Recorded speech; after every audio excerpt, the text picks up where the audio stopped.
3 inmates have died, several others injured in a fight at St. Albans prison outside Port Elizabeth. The music world mourns the death of George Michael at the age of 53. Good evening, I'm Kathy Mutlahlana. This is eNEWS Direct. Good evening and welcome. I am William Lahong.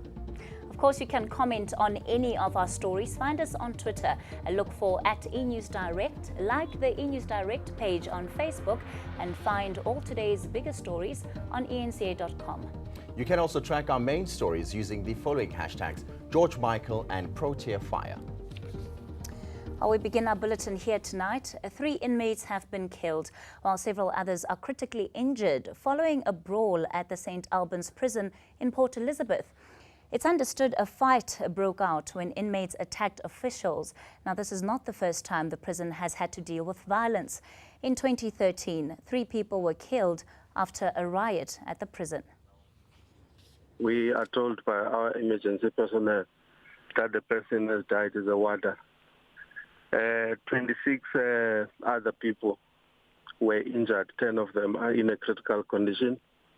We are still busy at the scene. We've dispatched a helicopter and a number of ground emergency vehicles.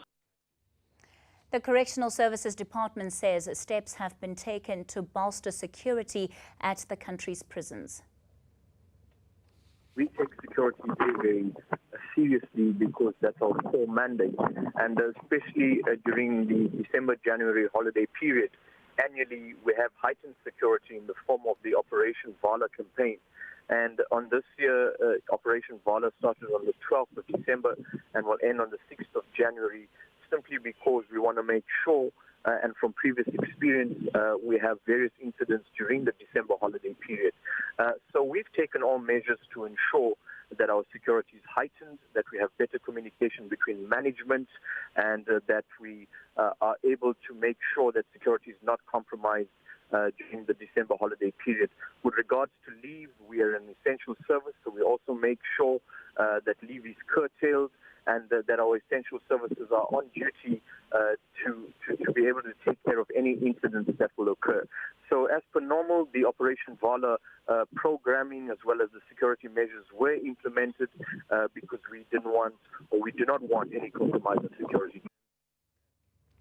A record 6,700 litres of alcohol have been confiscated from beachgoers in Cape Town this December. Authorities say drunk and disorderly behaviour contributes to drowning incidents.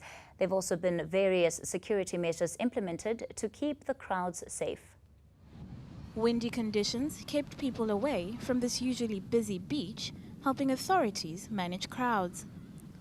Unlawful alcohol use, overcrowding and lost children are usually a thorn in the side of law enforcement over the holidays. Police have seized over 9,000 bottles of alcohol this month. However, authorities say there's been fewer confiscations over the last few days. In the last day, only 157 bottles of liquor. So I think people are getting the idea, getting the message, which is good news because less liquor means less dead pedestrians, less dead motorists, fewer drownings, fewer fights. 5 people drowned this month. Beachgoers are happy to have the visible policing and say they agree with the alcohol ban. Ek voel baie safe van hulle. Hoe kan ek sê, hulle passos mos open so. I think it should stay as it is, no alcohol on the beach because certain type of people they can't handle the alcohol, so it will mess up the other type of people. We haven't really been about on the beach much at night, but in the daytime it feels safe. There's plenty of people around, there's guards around. A voluntary identity program has been put in place, issuing armbands to keep track of children. As many as 500 children have been separated from their parents in previous years. So important when you get to the beach, go to the nearest disaster management kiosk and get them to put an armband on the child so we can find them again later. With the festive season still in full gear and New Year's Eve and New Year's Day just around the corner, law enforcement officials remain on high alert. Peladi Situsa, Cape Town. Well, some sad news also today. The music world is mourning the death of British singer George Michael. Michael died at his home in Oxfordshire of a suspected heart attack. He was 53 years old and has been credited with redefining pop music in the 1980s and 90s.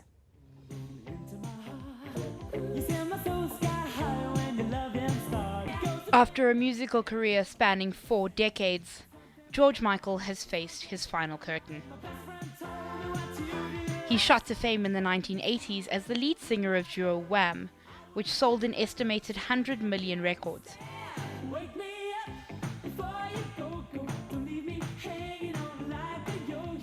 In 1987, he launched what would become a wildly successful solo career. But it was not without controversy.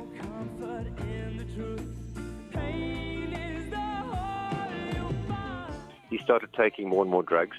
He started getting, in the 2000s, he started getting arrested more and more. He's arrested a number of times for various things. Indecency, that famous incident in the public toilet. Later in his career, he told the world he was gay and advocated for gay rights. He was gay from being a teenager. He said he was bisexual. And his family told him, don't tell anyone. Rather keep it to yourself, especially if you want to be a singer.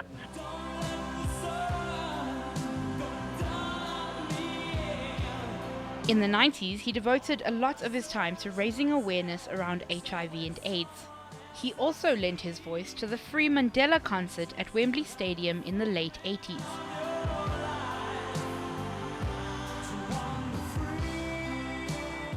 As the news of his death filtered through on Christmas Day, those who loved his music reacted with shock and sadness.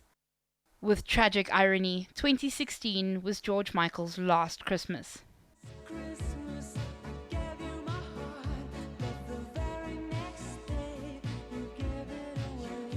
But he leaves behind a legacy in 40 years worth of performances and millions of fans who felt he gave them his heart. President Jacob Zuma has sent his condolences to Russia following yesterday's tragic plane crash. 92 people were killed on board a military plane en route to Syria. Search and rescue operations are currently underway in the Black Sea. Mourners in Russia have been paying their respects to the 92 people killed on board a Russian military plane on Christmas Day. 9 journalists, together with dozens of Red Army choir singers, dancers and orchestra members, were heading to a Russian military base in Syria. The choir was scheduled to perform at New Year's celebrations, but they never made it to their destination. Russia's defense ministry says the plane disappeared from radar 2 minutes after taking off from Sochi. It stopped to refuel from Moscow on its way to Syria. Fragments of the aircraft were later discovered off the coast of Sochi in the Black Sea.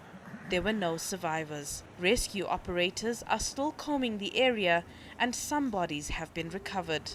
В ближайшее время в район авиакатастрофы с других флотов дополнительно будут доставлены более 100 водолазов, глубоководников со специальным оборудованием. Всего в поисково-спасательных мероприятиях принимает участие более 3000 человек. На аэродроме Адлер дежурит группа оказания медицинской и психологической помощи. Выделен автотранспорт для перевозки родственников. The Alexandrov Ensemble is Russia's largest army choir. The crash claimed 64 members and the conductor. Russia's investigative committee has launched a criminal investigation into the crash. According to preliminary information, a technical malfunction or pilot error could have been the cause. Well, let's stay with news making international headlines. The Palestine Solidarity Campaign, South Africa, is calling on government to recall its ambassador to Israel. This comes after the country moved to cut aid to Senegal. The non-permanent member of the Security Council is one of the countries that brought forward the resolution demanding an end to Israeli settlements. Israel has since summoned envoys from the countries that voted in favor of the resolution. Venezuelan President Nicolas Maduro has extended the use of the old banknotes to January. Maduro says it will take time for the new notes to be circulated. Venezuela decided to withdraw the old banknotes to crack down on black market trading. And a snowstorm has destroyed tents at the only shelter for displaced Syrians in rural Latakia. It has about 300 tents and is home to many. While children are enjoying the snow, the situation has compounded the hardship experienced by the camp's inhabitants. Indeed, William, let's take a look at some of the stories and the hashtags that have been trending today. A hashtag public holiday. It is true, tomorrow is a public holiday. The presidency has issued a statement following numerous inquiries about this. The 27th of December was declared a public holiday due to Christmas falling on a Sunday. Now, the Public Holidays Act says that whenever a public holiday falls on a Sunday, the following Monday will be a public holiday.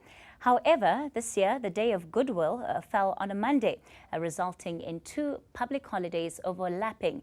Now, this would have meant rather that workers would have had 11 public holidays instead of 12. And the hashtag George Michael continues to trend, with high-profile local and international celebrities sending their condolences. Arts and Culture Minister Natim Tetwa has expressed shock and sadness over Michael's death. Madonna and Elton John have also sent their condolences to the family. Of course, for more on these stories, you can find us on Twitter and Facebook.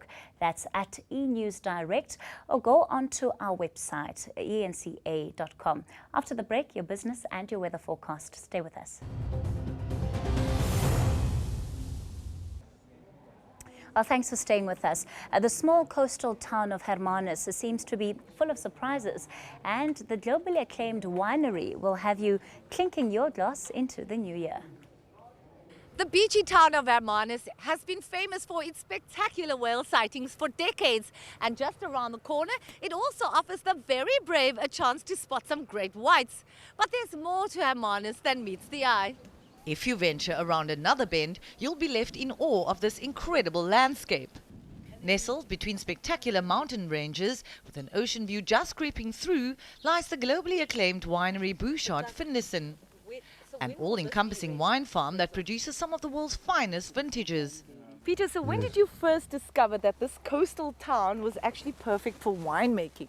Well, I experienced my first vintage here in 1981, and in that situation we had a number of different cultivars to work with, and in particular the Pinot Noir cultivar. I immediately realized we were onto something good, and we never looked back since then.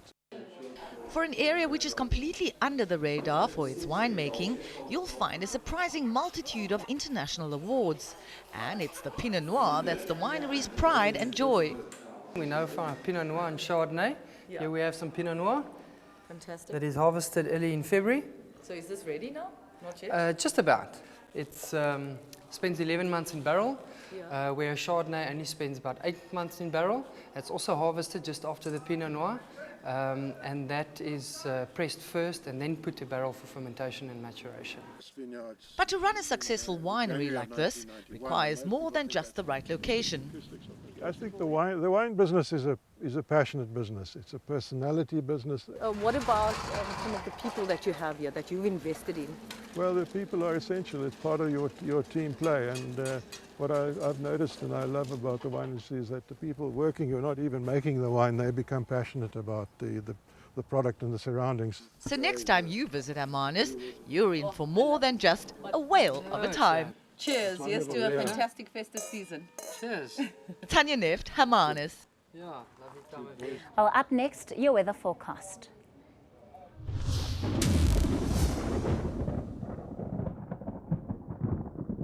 It's been another cloudy and cool day over the eastern half of South Africa, with thundershowers forming over the southern and southeastern parts from the afternoon. You'll see clear skies in the west with that dry weather persisting. Warmer temperatures are expected across South Africa on Tuesday, with another mostly cloudy day with isolated to scattered thundershowers over a large portion of South Africa, partly cloudy and warm in the west with the possibility of evening light rain in the south. Hot weather continues for KwaZulu-Natal with highs well into the 30s. You'll see isolated thundershowers for the interior with the slight possibility of those thunderstorms reaching the coast. Hot over the Eastern Cape interior with highs mainly in the low and middle 30s. 28 degrees for East London and Port Alfred with a mostly cloudy day and thundershowers, and we're expecting scattered thundershowers over the western parts. There's a slight possibility that thundershowers spill over into the extreme eastern part of the Western Cape. It'll be a warm afternoon, but with the possibility of evening rain along the coast between George and Bredasdorp. Cape Town partly cloudy and dry at 28. Persistently dry over the western part of the Northern Cape with scattered thundershowers over the eastern parts.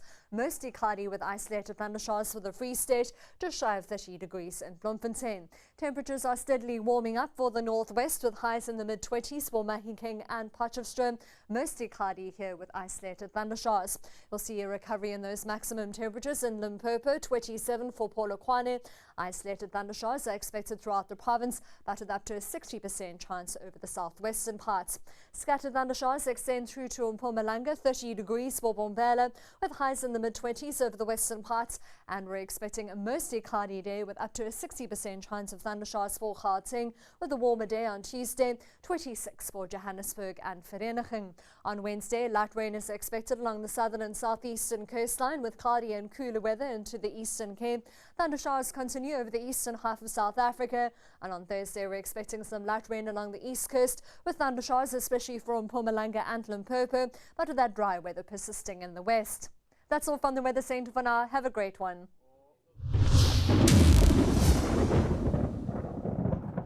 While still ahead on the bulletin, with the passing of George Michael, we look back at what has been a tragic year, that is, for both local and international musicians. Stay with us.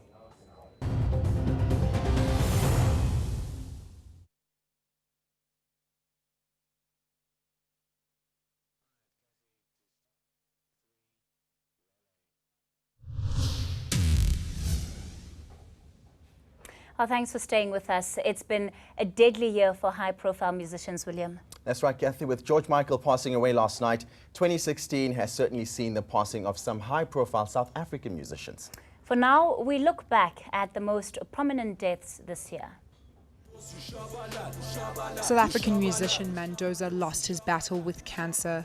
The Kwaito star touched the lives of many South Africans with his music. Mendoza and Ngwane are among many local celebrities passing on this year. Mondli Cele, the Maritzburg United player, was killed in a car accident just hours after scoring a goal against Orlando Pirates. Gugu Zulu, the motor racing driver, died while climbing Mount Kilimanjaro in support of the Nelson Mandela Foundation. The so-called Africa's fastest man was only 38. Internationally, the picture is just as gloomy. Musician David Bowie's cancer battle ended just 2 days after the release of his 25th album. Prince, famous for his bold fashion and hit songs such as Purple Rain, died in April. While Canadian singer Leonard Cohen departed in his sleep at the age of 82. And it wasn't just musicians. International boxing star Muhammad Ali and Cuban revolutionary Fidel Castro also passed away. 2016 also said farewell to novelist Harper Lee, widely known for the book To Kill a Mockingbird. Teresa Taylor, Johannesburg. While George Michael was adored by many, despite some controversies during his lifetime. Despite that, he'll be fondly remembered for his numerous well-loved hits. Let's take a listen now to some of those memorable tunes. Even today, we're still busy with...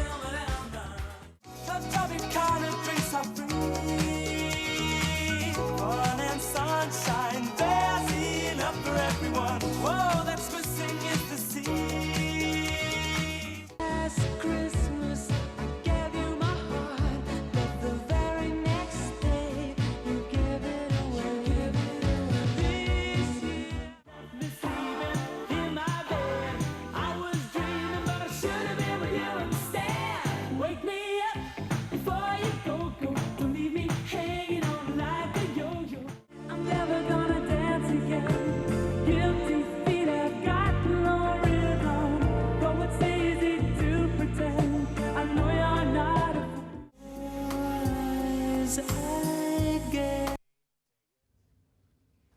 Oh, here's a recap of your top stories tonight. 3 inmates have died, several others injured in a fight at St. Albans prison outside Port Elizabeth. The music world mourns the death of George Michael at the age of 53. Well, that's a wrap from the eNEWS Direct team for tonight. Your favorite soapie is coming up next, Rhythm City. Remember, you can share your views. Send an email to us. That's enewsdirect@etv.co.za. Good night.